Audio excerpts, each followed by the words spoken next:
Ndugu zangu, hamchelewi kuharibu.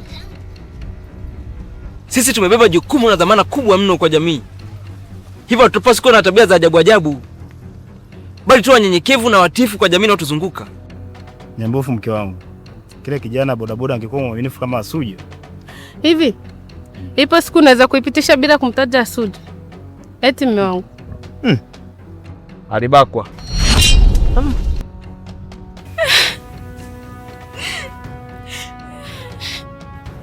Wewe sana jikaze. Kwani kilitokea nini na ilikuwaje?